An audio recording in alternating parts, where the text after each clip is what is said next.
देखिए, ईरान और अमेरिका के दरमियान जो मुआहदे के निकात तय हुए थे, उनकी धज्जियां अलिफाड़ गई हैं और इस वक्त बड़ी अजीबोगरीब सूरत हाल पैदा हो गई है। हुआ क्या है? जुमेरात को उम्मान के साहिली पानियों में एक कार्गो जहाज जा रहा था, जिसे रोक लिया गया। इससे कहा गया कि अब सिर्फ इसी रास्ते से जाएंगे जो ईरान ने मुकर्रर किया है। लेकिन जहाज ने एक बार, दो बार, तीन बार और फिर चौथी बार भी इस हिदायत को नजरअंदाज किया, जिसके बाद इस पर ड्रोन हमला हो गया। जैसे ही हमला हुआ, अमेरिका को इत्तला दी गई कि ईरान के साथ अब का मुआहदा मौजूद है, लेकिन हम पर ड्रोन हमला हो गया है। ईरान ने इस हमले की जिम्मेदारी कबूल नहीं की, मगर सूरत हाल तेजी से कशीदा हो गई। ट्रंप ने फौरन हुक्म जारी किया और कहा कि मुआहदे की खिलाफ वर्जी क्यों की गई। ईरान ने जवाब दिया कि हमने एक मखसूस रास्ता मुकर्रर किया हुआ है, सिर्फ वहीं से गुजरने की इजाजत है क्योंकि इसी रास्ते पर सिक्योरिटी के तमाम इंतजामात किए गए। इसके बाद अमरीकी फिजाइया और बहरिया को ईरान पर हमले का हुक्म दिया गया। अमरीका ने ईरान के अंदर कई अहदाफ को निशाना बनाया, मिसाइल और ड्रोन हमले किए, जबकि ईरान ने दावा किया कि इसने ये हमले नाकाम बना दिए हैं।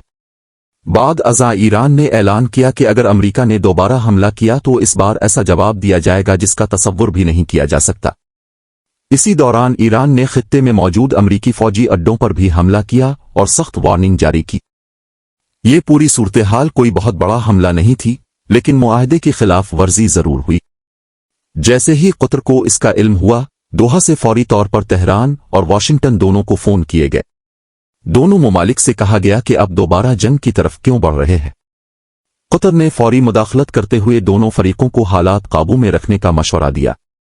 सिर्फ 24 घंटे पहले जे.डी. वीनस ये कह रहे थे कि दोहा में ईरान के साथ मुज़ाकरात होंगे, ताल्लुकात बहाल किए जाएंगे और दोनों ममालिक के दरमियान कशीदगी कम की जाएगी। लेकिन अचानक ये सूरत हाल सामने आ गई। अमरीका ने कहा कि हम पर जो हमला हुआ है, इसका जवाब जरूर दिया जाएगा।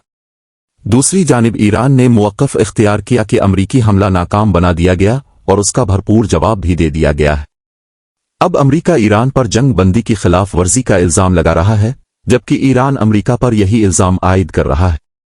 उधर लबनान में भी सूरत हाल तब्दील हो गई।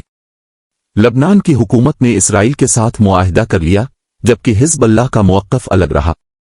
मुआहदे के तहत कई इलाकों से दस्तबरदारी इख्तियार की गई।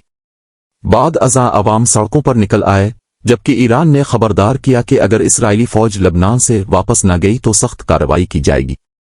इसी दौरान अमरीका के हमले को अगरचे बहुत बड़ा फौजी ऑपरेशन नहीं कहा जा सकता, लेकिन ईरान ने इसका जवाब जरूर दिया। दिलचस्प बात यह रही कि जिन ममालिक के साथ ईरान के पसपर्दा ताल्लुकात मौजूद हैं, वहां कायम अमरीकी फौजी अड्डों को निशाना नहीं बनाया गया।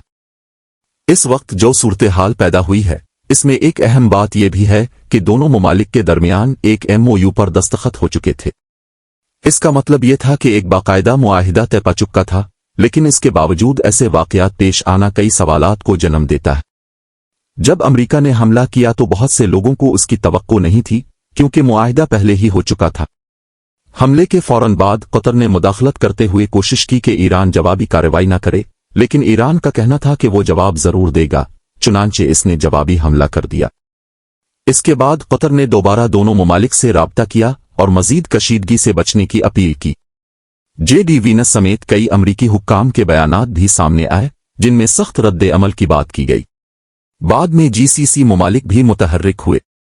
सऊदी अरब समेत दीगर खलीजी ममालिक ने तजवीज़ दी कि जहाज़ों के लिए एक वाज़े और महफूज रास्ता मुकर्रर किया जाए और तमाम शिपिंग कंपनियों को इसी के मुताबिक हिदायत जारी की जाएं ताकि आइंदा ऐसे वाक़यात दोबारा पेश न आएं। दिलचस्प बात यह रही कि ईरान ने इस इब्तिदाई ड्रोन हमले की जिम्मेदारी कबूल ही नहीं की। अब असल सवाल ये उठ रहा है कि वो कौन सा जहाज था जिसने जानबूझकर तयशुदा रास्ता छोड़कर दूसरा रास्ता इख्तियार किया, जबकि बाकी तमाम जहाज इसी मुकर्ररा रूट से गुजर रहे थे। अगर इस मामले की मुकम्मल तहकीकात की जाए तो मुमकिन है ये बात सामने आए कि वो जहाज किसी ऐसे फरीक से मुंसलिक था जो जानबूझकर हालात को कशीदा करना चाहता था। अगर किसी जगह जाने से पहले ही वाज़े तौर पर मना किया गया हो और फिर भी वही रास्ता इख्तियार किया जाए तो सवाल जरूर पैदा होता है कि इसके पीछे मकसद क्या था। ईरान का मौक़िफ़ है कि इसी कार्रवाई के बाद उसे इश्तियाल दिलाया गया। फिर जब ड्रोन हमला हुआ तो अमरीका को ईरान के खिलाफ कार्रवाई का जवाब मिल गया। इसके बाद ईरान ने भी जवाब दिया और यूं एक महदूद नौयत की फौजी झड़प शुरू हो गई। इस तमाम सूरत हाल के पस मंजर में ईरान के स्पीकर का वो बयान भी अहम करार दिया जा रहा है जिसमें उन्होंने तमाम मुस्लिम ममालिक से मुत्तहिद होने की अपील की थी।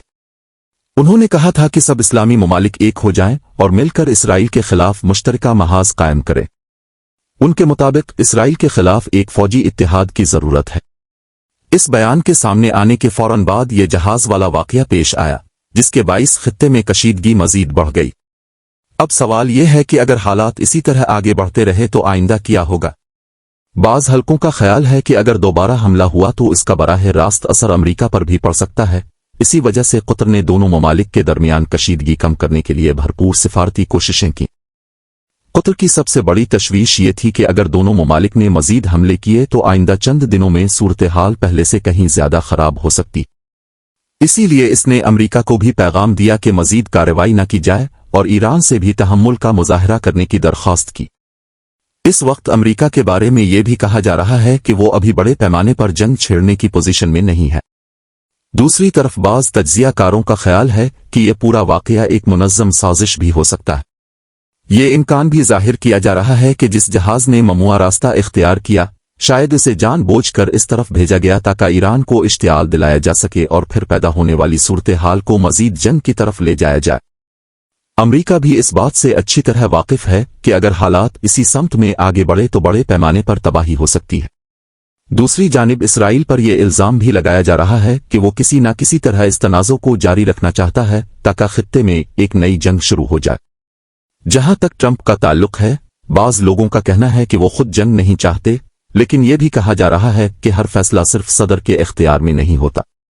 बाज औकात फौज, बहरिया या दीगर इदारों के अंदर मौजूद अनासिर भी अपने कमांडर्स के अहकामात पर कार्रवाइयां कर देते हैं जिससे सूरत हाल मजीद पेचीदा हो जाती है। ईरान के बारे में भी कहा जाता है कि इसके मुख्तलिफ फौजी कमांड सेंटर्स मौजूद हैं और बाज औकात कुछ कार्रवाइयां ऐसी भी होती हैं जिनकी वजाहत बाद में की जाती है। इसी तरह हर मामला बराह रास्त आला क़यादत के हुक्म से नहीं होता बल्कि बाज फैसले निचली सतह पर भी किए जाते हैं। इसी वजह से बाज औकात सदर आला हुक्काम कुछ और कहते हैं जबकि मैदान में मौजूद फौजी यूनिट्स मुख्तलिफ अंदाज में कार्रवाई करते हैं। बाज तज्जियाकारों के मुताबिक ऐसे मामलात में बैरूनी असर और रसूख भी किरदार अदा कर सकता है। बहरहाल जब दोहा से मुसलसल राब्ते किए गए तो उसके बाद दोनों ममालिक ने वक्ती तौर पर सूरत हाल को काबू में रखा। ताहम इसके बाद भी ये सवाल बरकरार रहा कि आखिर वो जहाज मुकर्ररा रास्ते से हटकर क्यों गुजरा। अगर पहले ही वाज़े हिदायत मौजूद थीं तो उन पर अमल क्यों नहीं किया गया। अमरीका का मौक़िफ़ है कि इसने जो कार्रवाई की वो जरूरी थी, जबकि ईरान का कहना है कि इसने हमला नाकाम बनाया और मुनासिब जवाब भी दिया। लेकिन हकीकत यह है कि जब एक मुल्क दूसरे मुल्क पर हमला करता है तो कशीदगी में इजाफा लाजमी हो जाता है। अब कतर और दीगर इलाकाई ममालिक कोशिश कर रहे हैं कि दोनों फरीक मजीद तसादुम से गुरेज करें और मामलात दोबारा मुज़ाकरात के जरिए हल किए जाएं। आने वाले दिनों में यही देखा जाएगा कि आया ये कशीदगी कम होती है या खित्ता एक नए बहरान की तरफ बढ़ता है। सब्सक्राइब करना मत भूलिए, वीडियो को लाइक करें, शेयर करें और कमेंट सेक्शन में अपनी राय का इजहार जरूर करें।